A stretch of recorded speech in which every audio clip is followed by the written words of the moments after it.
Queridas sobrinas, vuelven los cuentos del tío Pablo.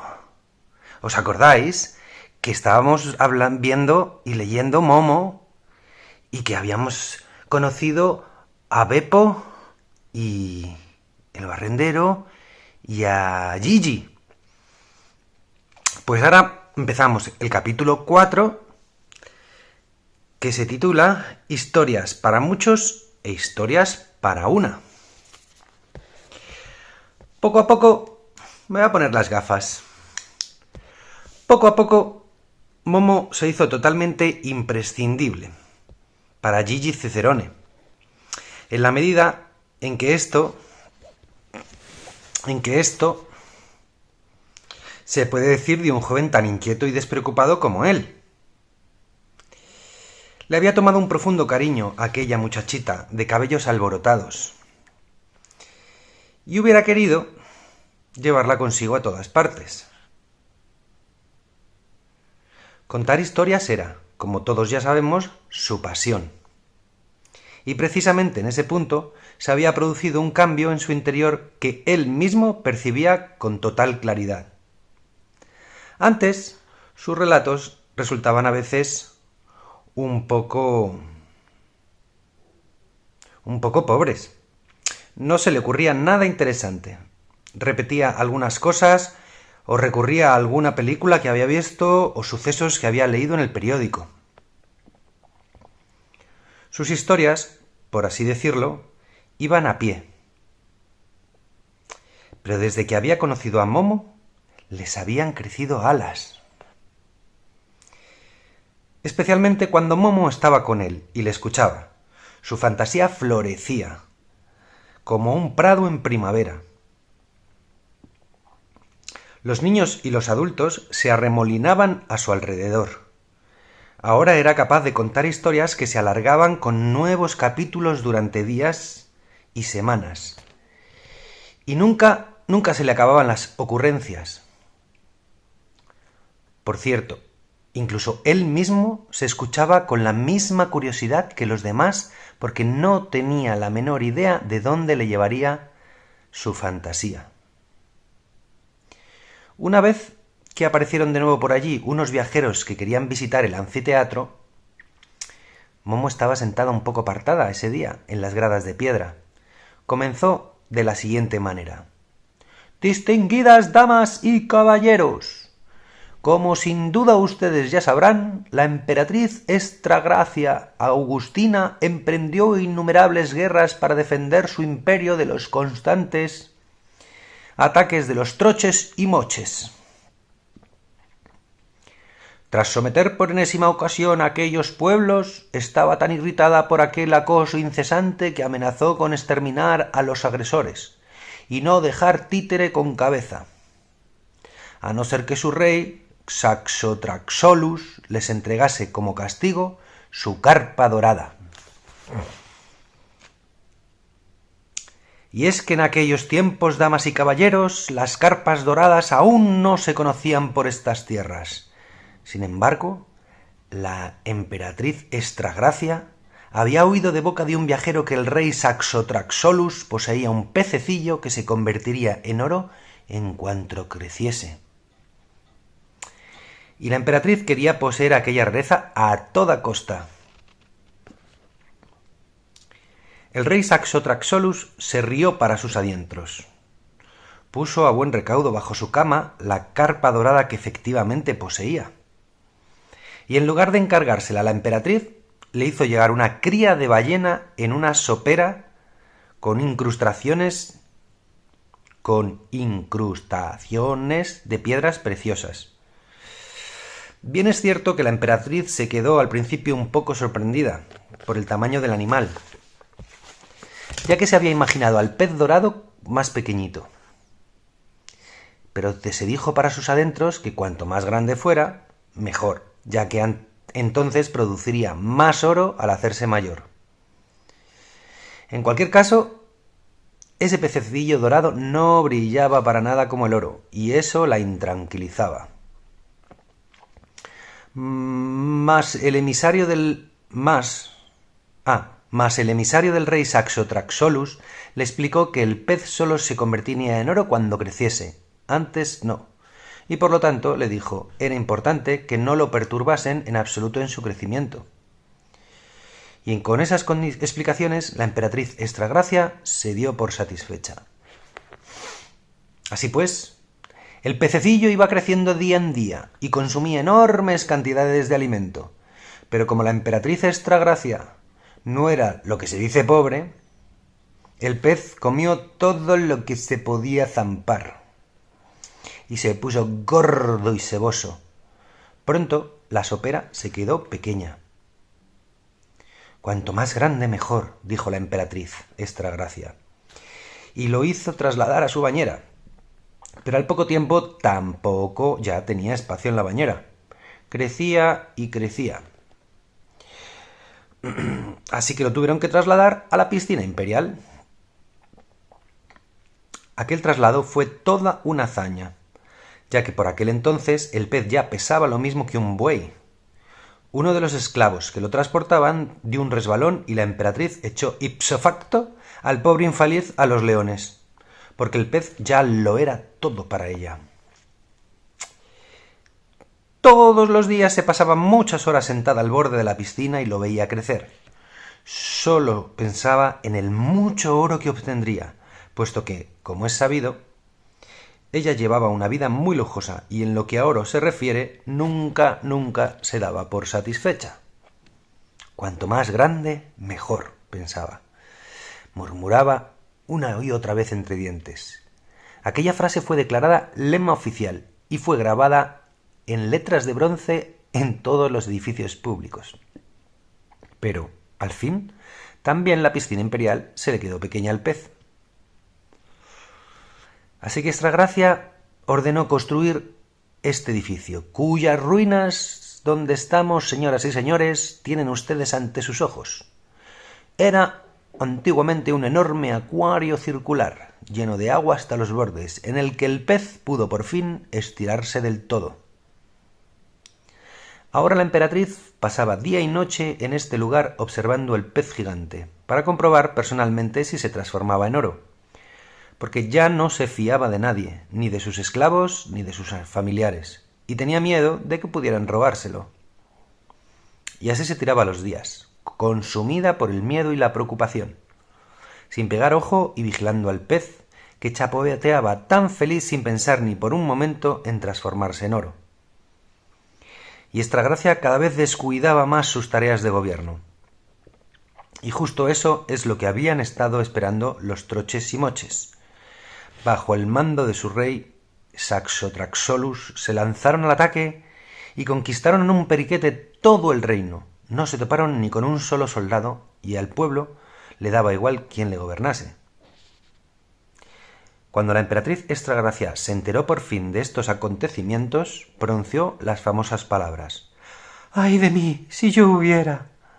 Por desgracia, el final de la frase no ha llegado hasta nuestros días.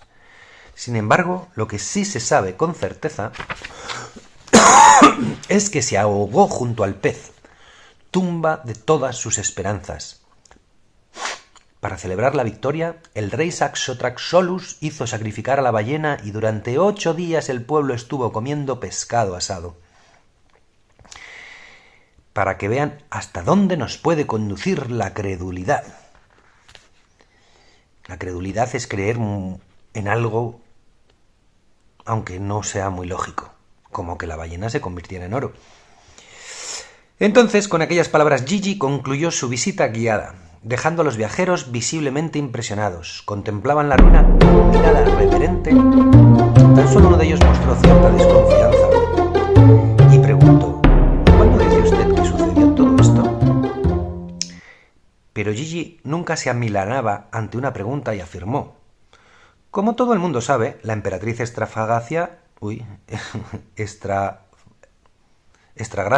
la emperatriz Extragracia, como todo el mundo sabe, era coetánea del famoso filósofo Tediosus el Viejo. El escéptico, claro está, escéptico e incrédulo es lo mismo, no creerse las cosas, incrédulo. El escéptico, claro está, no quería responder que no tenía ni idea de cuándo había vivido el famoso filósofo Teodosius el Viejo, así que tan solo dijo: «Ah, muchas gracias». Todos los oyentes quedaron profundamente satisfechos y dijeron que la visita en verdad había valido la pena, y que nadie les había descrito nunca las épocas antiguas de una manera tan vívida e interesante. Acto seguido, Gigi pasó con gesto humilde su gorra, y la gente respondió con gran generosidad. Incluso el escéptico echó un par de monedillas. Además, desde que Momo estaba allí, Gigi no contaba nunca 2 veces la misma historia. Le hubiera resultado demasiado aburrido. Cuando Momo se encontraba entre los oyentes, le parecía como si en su interior se abriera una esclusa de la que fluían y salían a borbotones nuevas ocurrencias sin que él tuviera que reflexionar en absoluto. Por el contrario, a menudo incluso tenía que refrenarse para no volver a ir tan lejos como aquella vez en la que 2 ancianas damas americanas muy distinguidas contrataron sus servicios. Les metió un buen susto en el cuerpo cuando les contó la siguiente historia. Mis muy distinguidas damas, sin duda alguna, incluso en su país, la hermosa y libre América, sabrán que el crudelísimo tirano Maxentius Communus, apodado El Rojo, había concebido un plan para transformar el mundo entero conforme a sus ideas. Pero por más que hizo, quedó demostrado que los seres humanos, a pesar de todo, seguían siendo los mismos y simplemente no había manera de hacerlos cambiar. Así que Maxentius Communus perdió la cabeza en los últimos años de su vida. Por aquel entonces, como ustedes sin duda ya sabrán, mis queridas señoritas, no había todavía psicoterapeutas que pudieran curar tales enfermedades, así que tuvieron dejar que el tirano desbarrase. En su demencia, a Maxentius Communus se le ocurrió la idea de dejar el mundo existente abandonado a su destino y construir otro nuevo y flamante. Así pues, ordenó que se construyera un globo que tuviera exactamente el mismo tamaño que la Tierra, y en el que había que reproducir con la máxima fidelidad todo, cada casa, cada árbol y las montañas, mares y ríos. Todos los seres humanos de aquel entonces fueron obligados, bajo amenaza de muerte, a colaborar en aquella ciclópea idea. En primer lugar, construyeron un zócalo sobre el que debía apoyarse aquel globo gigantesco. Y la ruina de ese zócalo es lo que ustedes tienen ahora mismo ante sus ojos. Después se pusieron manos a la obra con el globo propiamente dicho, una esfera gigantesca, tan grande como la Tierra. Y cuando terminaron esa esfera, reprodujeron sobre ella, al detalle, todo lo que había sobre nuestro planeta. Como es lógico, necesitaron ingentes cantidades de materiales para construir aquel globo, y ese material no se podía encontrar en otro sitio que no fuera la propia Tierra. Así que ésta se fue haciendo pequeña, cada vez más pequeña, mientras que el globo no paraba de crecer. Y cuando al fin terminaron de construir aquel nuevo mundo, tuvieron que aprovechar hasta la última piedrecita que había quedado en la antigua Tierra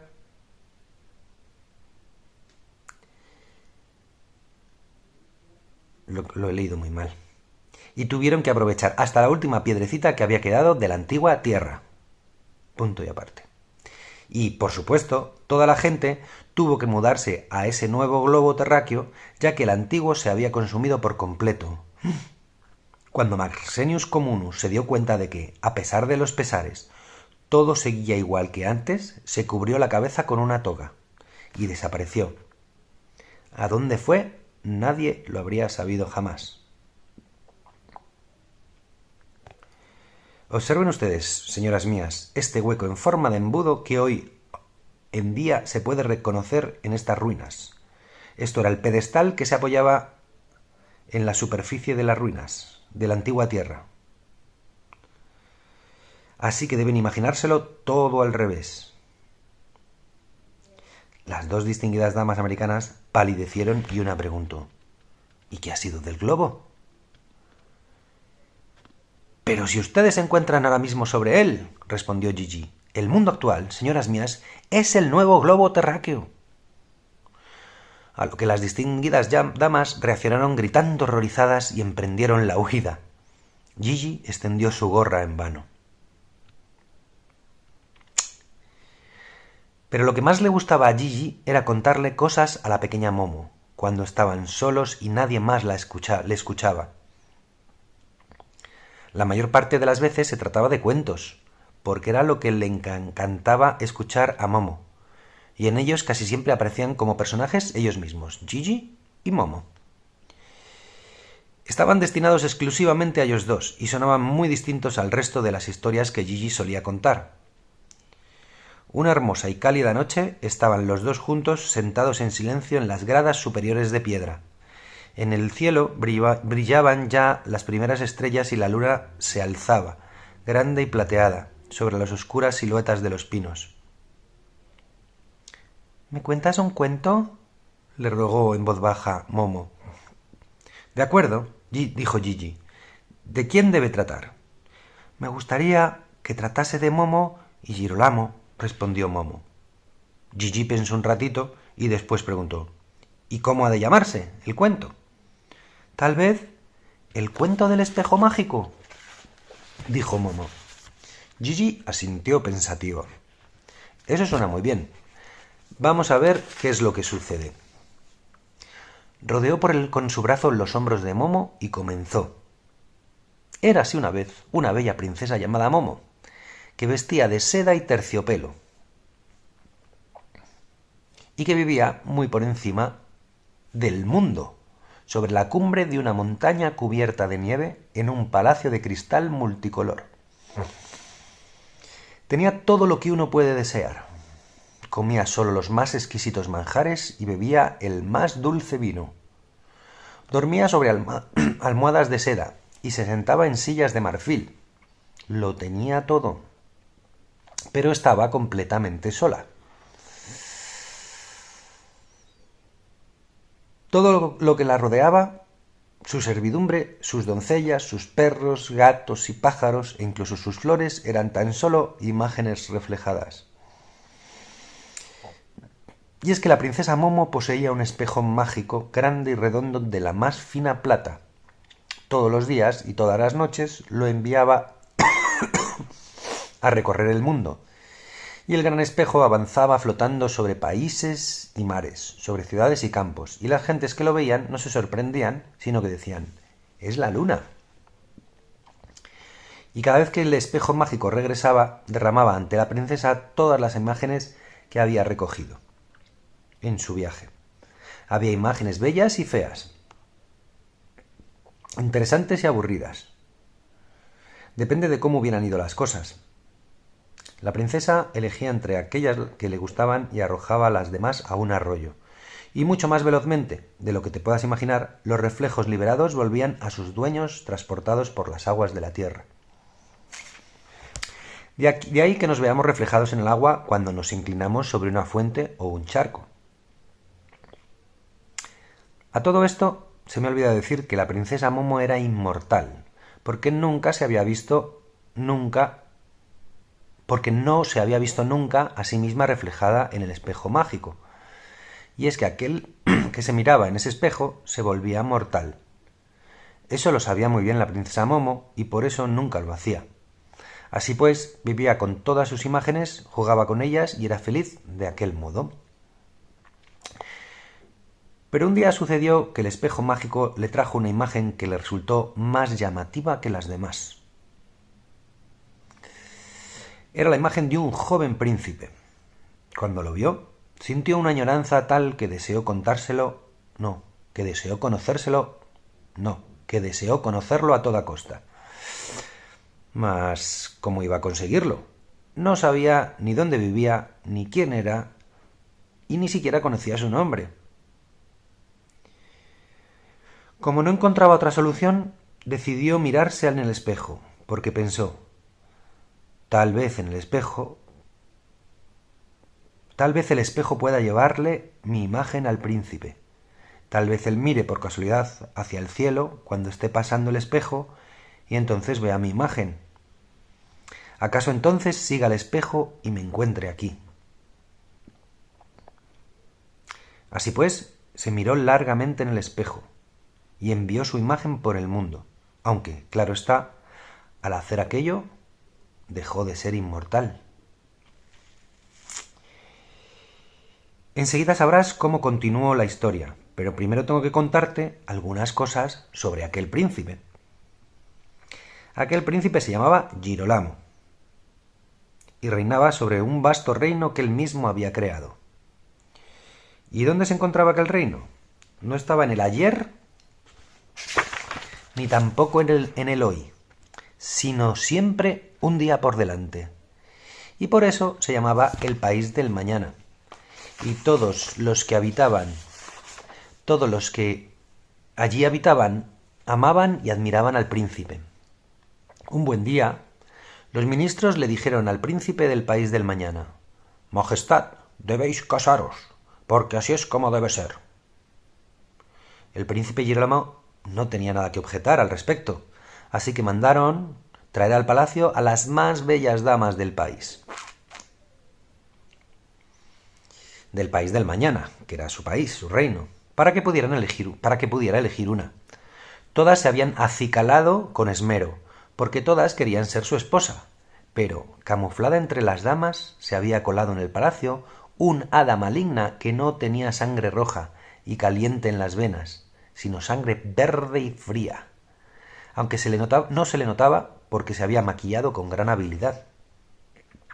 Así que, cuando el príncipe del país del mañana entró en el magnífico salón dorado del trono, para tomar su decisión, el hada susurró un conjuro mágico, y en ese mismo instante el pobre Girolamo solo tuvo ojos para ella, y le pareció tan hermosa que al momento le preguntó si quería ser su esposa.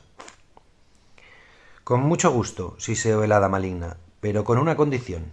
«La cumpliré», replicó el príncipe Girolamo sin pensárselo dos veces. «Bien», contestó el hada maligna, sonriendo tan dulcemente que el príncipe casi se desmaya.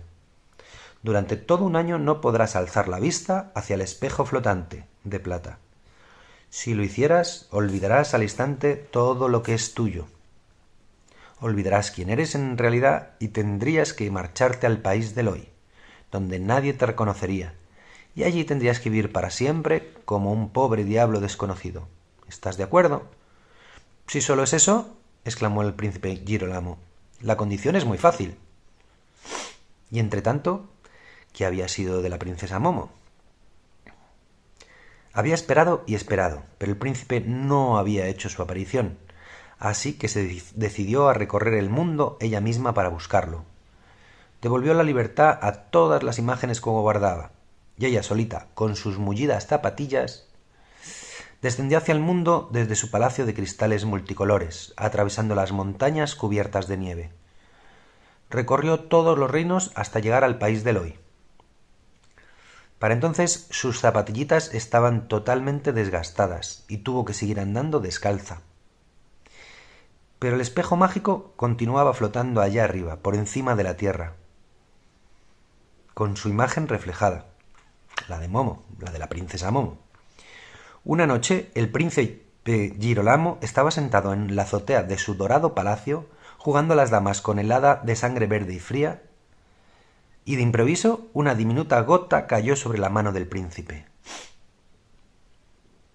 «Está empezando a llover», dijo el hada de sangre verde. «No», contestó el príncipe, «no puede ser, no hay ni una sola nube en el cielo». Y miró hacia lo alto y su mirada se posó sobre el espejo mágico enorme y plateado que flotaba en el firmamento. Entonces divisó la imagen de la princesa Momo y se dio cuenta de que ella estaba llorando y de que una de sus lágrimas había caído sobre su mano. Y en ese mismo instante comprendió que el hada le había engañado, que en realidad no era bella y por sus venas corría sangre verde y fría. Era la princesa Momo a la que de verdad amaba. Así sin conocerla ni nada. Esto porque es un cuento, pero así no se ama. Se ama lo que se conoce. «Has quebrantado tu promesa», dijo el hada verde, con el rostro crispado como el de una serpiente. «Ahora tendrás que pagarlo». y con sus largos dedos verdes agarró por el pecho al príncipe Girolamo, que se había quedado paralizado en su silla, y le hizo un nudo en el corazón. Y en aquel mismo instante él olvidó que era el príncipe del país del mañana.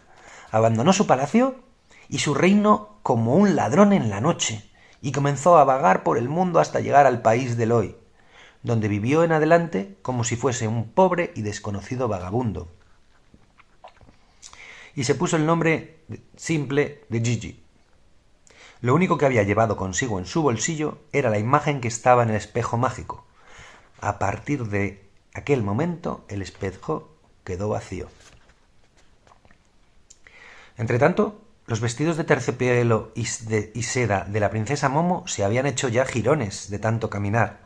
Ahora llevaba una chaqueta de hombre vieja y demasiado grande y una falda de retales multicolores. Y vivía en unas antiguas ruinas. Allí se encontraron los dos un hermoso día. Pero la princesa Momo no reconoció al príncipe del país del mañana, porque ahora no era más que un simple don nadie. Y tampoco Gigi reconoció a la princesa Momo, porque, desde luego, ya no tenía el aspecto de una princesa. Pero se hicieron amigos, en su común desdicha, y se consolaban mutuamente.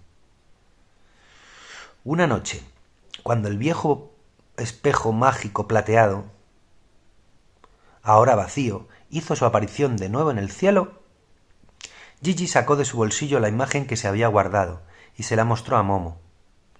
Estaba ya arrugada y borrosa, pero al instante la princesa se dio cuenta de que era su propio reflejo, aquel que había enviado por el mundo.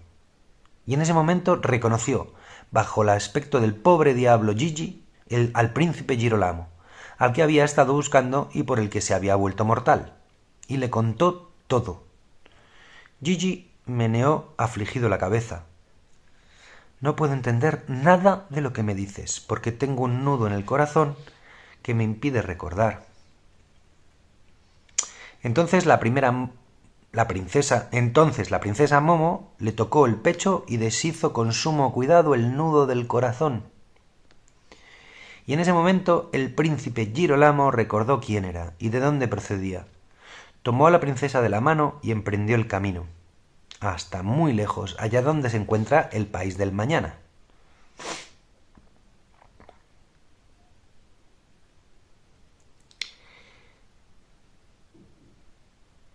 Una vez que Gigi hubo terminado su cuento, los dos se quedaron callados durante unos instantes. Y luego Momo preguntó: ¿y después se convirtieron en marido y mujer? Yo creo que sí, contestó Gigi más adelante. No. Yo creo que sí, contestó Gigi más adelante. ¿Y ahora ya están muertos? No, dijo Gigi con determinación. Da la casualidad de que eso lo sé muy bien. El espejo mágico te convertiría en un ser mortal si mirabas tú solo, pero si mirabas con otra persona, entonces te hacía de nuevo inmortal.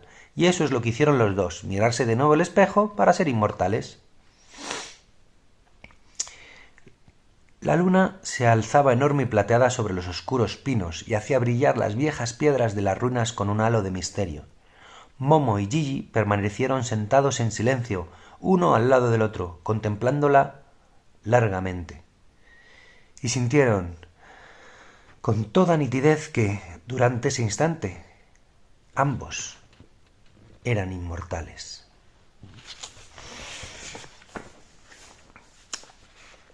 Hemos terminado aquí los primeros capítulos, la primera parte del libro Momo. Después de terminar, aquí pone segunda parte. Y la cosa se pone complicada. Se titula la segunda parte Los hombres grises. Y aquí termina este nuevo capítulo de los cuentos del tío Pablo. Comenta, dale a like y espera el próximo cuento. Adiós.